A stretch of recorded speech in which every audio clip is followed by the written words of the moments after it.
Crosses full of power, ghetto bitches for the swally.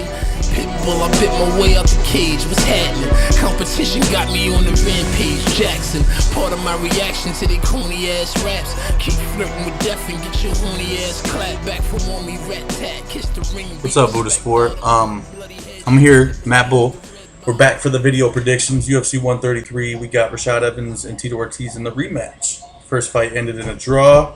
Both fighters' careers would take drastic turns since. Rashad's took a turn to a light heavyweight championship. Tito Ortiz took a turn to possibly being fired and choking out Ryan Bader, something that me and Mr. Marabella were the only ones who called on the website. Big ups to all you haters out there, Tito Ortiz. Now I got my biased opinion out of the way. Let's get back into some predictions. We're going to do the Spike preliminary cards. I'm not going to touch too much on them because I tend to babble, and I want to be able to focus on the main card. It's a good main card, with the exception of one fight, and I'll get into why I feel that in just a moment. But we're going to go ahead and kick right into Rani Yahya versus Chad Money Mendez. Excuse me. Not to get on a rant a minute into the video, but not a big fan of the lay and pray guys. I love grappling, don't get it twisted. I watch all types of collegiate wrestling, all types of Brazilian Jiu-Jitsu competitions, so I love grappling. But there's a difference between controlling somebody and doing damage with ground and pound, or transitioning into different submissions, or transitioning period into try to improve your position. Not to get it, like I said, in a rant, but Chad Mendez, in my opinion, he fights not to lose as opposed to fighting to win. With that being said, Rani Yahya is a WC veteran. He's arguably one of the best Brazilian Jiu-Jitsu practitioners in the world, but I don't think it's going to matter. Mendez's strength, he's a real tough kid. He's 10-0. Trains with Uriah Faber and Benavidez. It's going to be too much for the fight. He's going to dominate the fight with his wrestling. Chad Mendez, unanimous decision. The second fight we have, I believe, is it's a replacement fight. We had Matyushenko versus Alexander Gustafsson, however you say that shit. And that got scrapped due to a Matyushenko injury. Rich Franklin was offered the fight. He declined for whatever reason. Here comes Matt Hamill coming off the loss for Rampage. Gustafsson, I believe, is coming off the James T. Huna win. Yeah, he's coming off a win over James T. Huna, to where he got caught with a few strikes. Some bad head movement before submitting to Huna. Before that, not 100% sure, but he had back-to-back rear naked choke wins. So I think Matt Hamill is he's got overrated wrestling. He's got great wrestling control, but his takedowns are sloppy. He telegraphs them very, very badly. I mean, you can see his shots come from across the octagon. I think Gustafsson's he's already been praised for his takedown defense. He's got good wrestling, plus he's got good strikes. He finished can't remember the guy's name. Finished whoever he fought in his UFC debut in less than a minute via KO. So the kid can punch. I think Matt Hamill's gonna be overwhelmed. I don't think Matt Hamill's improved his game. Evolved enough with the sport, and so.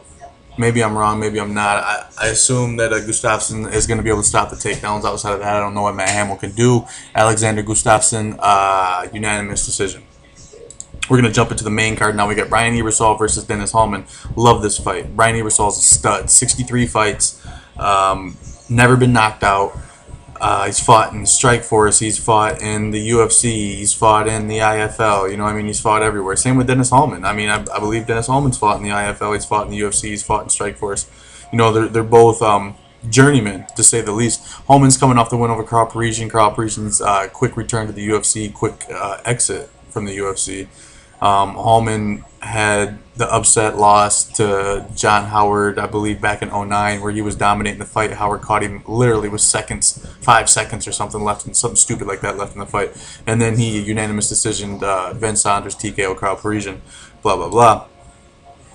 Ebersol, very stiff wrestler, Division I wrestler. He's on 8-fight win streak, including wins over Chris Lytle and Carlos Newton. I think it's going to be an entertaining match, and this me being exciting for this fight proves that I love grappling, because I think that's all this fight's going to be. Granted, they both have KO wins and such. I don't think it's going to go that route. I think that Ebersol is going to be able to dominate the fight with his wrestling, real similar to the Ronnie Yaha, Chad Mendez fight. Maybe not as drastic as that because I think Holman is not too far off the level of grappler, maybe even a better grappler. I just think that Holman focuses more on the jiu-jitsu aspect, and I think that Ebersol will be able to use the octagon control with the wrestling. Anyway, I'm gonna go Brian Ebersol with another unanimous decision win. Rory McDonald versus Mike Pyle, another fight that I'm fucking ecstatic about. Rory McDonald is a stud. You know what I mean? He's undefeated in my opinion. The Carlos Condit fight did his career a horrible injustice. You know, it didn't hurt his career per se because, you know, everybody knew he was tough and he still got good fights after that. But the kid should still be undefeated. And the longer you can carry that undefeated record, obviously the better. And, you know, the undefeated record holds some type of rapport with it that once it's gone, obviously you can never get it back. With that being said, McDonald, man, the way he manhandled Nate Diaz, and but Mike Pyle is a very strong wrestler. Don't get it twisted. The kid is tough everywhere. You know, he's not just going to be a pushover. But with that being said, I think that Rory McDonald's going to be able to take this fight wherever he wants. He's not going to struggle with too much that Pyle has to offer. The kid's a good striker, a good grappler. He's fucking strong as an ox, and I think that it's just a bad matchup for Mike Pyle, as well as a lot of other people in that weight class. Watch out for Rory McDonald. I know I've made the same prediction, and all you people who follow videos are going to call me out on it.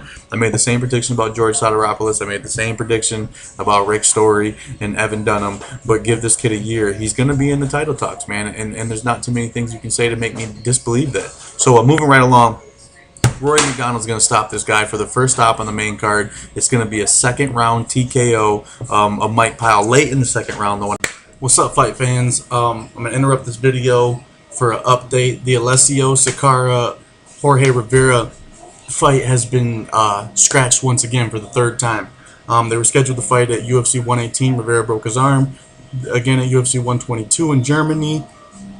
Sakara got the flu, and then now Sakara just blew his ACL.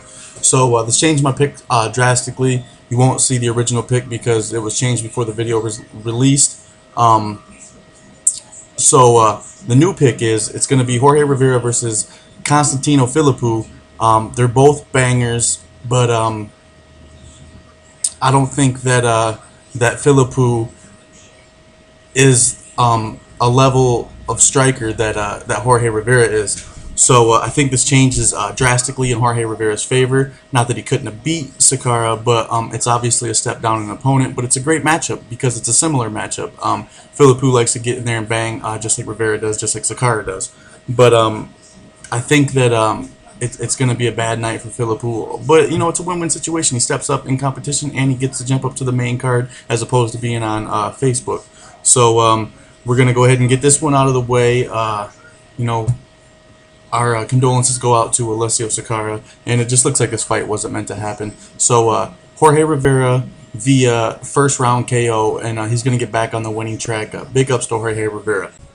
Going into the Akiyama fight. This is the fight that I had spoke about at the beginning of the video that I just wasn't too happy with.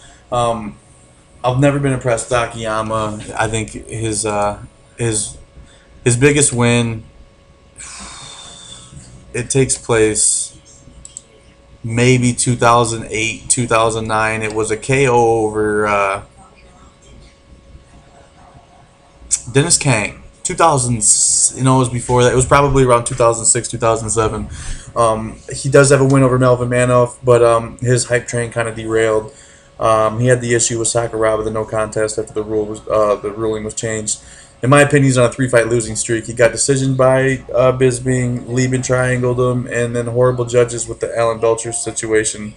So, you know, there's just been some fishy shit with Akiyama in his career. I don't understand, A, why he would want this fight. You know, B, you know, it just, you know, his last 3 fights were fight of the nights. I'll take that. But the Bisping Akiyama card was a weak card. The Lesman Carwin card was not a weak card, but the way that the fight ended and the whole Chris Lieben story made that fight of the night. I don't think Akiyama had anything to do with that. And then that Alan Belcher fight was the fight of the night, but it was, you know, they ruined the fight by getting the wrong decision. But I'm getting into one of my rants and I'm babbling. Needless to say, he doesn't deserve this fight, and it's bad news for him anyway. Vitor Belfort, I haven't even mentioned yet, is still Vitor Belfort. You know, let's not take into huge consideration the Anderson Silva fight. And I know that sounds crazy, but for the simple fact, A, it's Anderson Silva, and B, I don't want to call the fight a fluke because I don't ever want to take anything away from Anderson Silva. He's the greatest fighter in the world right now, but I don't see, even if he wins 9 out of 10 times, I don't see him beating Vitor that quickly and that easily. I still think Vitor Belfort has a better chance against Anderson Silva, against, over 99% of the people in the division. And that's debatable, and I'm cool with that, but that's not the fucking point.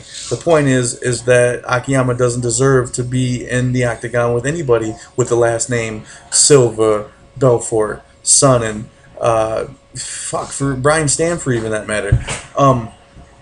So I think it's going to be a brutal KO. I think it's going to be real similar to the Matt Lindland KO. Vitor Belfort is still Vitor Belfort. He has devastating hands. Even though I think his middleweight ranking was a little high for how prematurely he came into the division, it doesn't matter. Akiyama is going to get destroyed by whatever Vitor wants to do.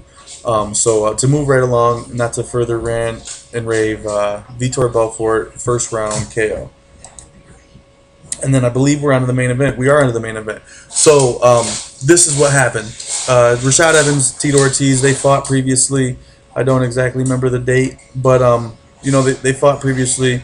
Tito Ortiz pretty much dominated 2 of the 3 rounds. He was deducted a point for grabbing the fence without ever being warned. I've only seen that happen one other time, but let's not cry out for spilled milk. Regardless, Tito won 2 out of those 3 rounds, and then the point was deducted, and then it became a draw.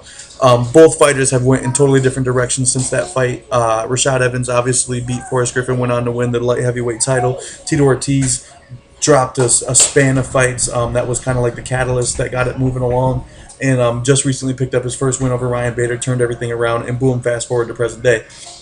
So here we are now. I think the ring rust is going to be a huge factor. I wasn't impressed with Rampage's and Rashad's fight, on either end for that matter, but more on Rashad's end. Even though he got the win, he was scared to push the fight.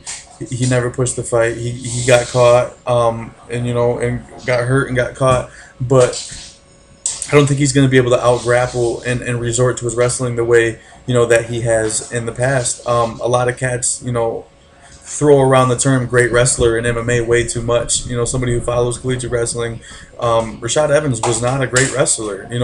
There's a lot of wrestlers who compete at the collegiate level who aren't great wrestlers. You may be good enough to compete at the collegiate level, but maybe A, that team isn't very good, or B, they have a void at a certain weight.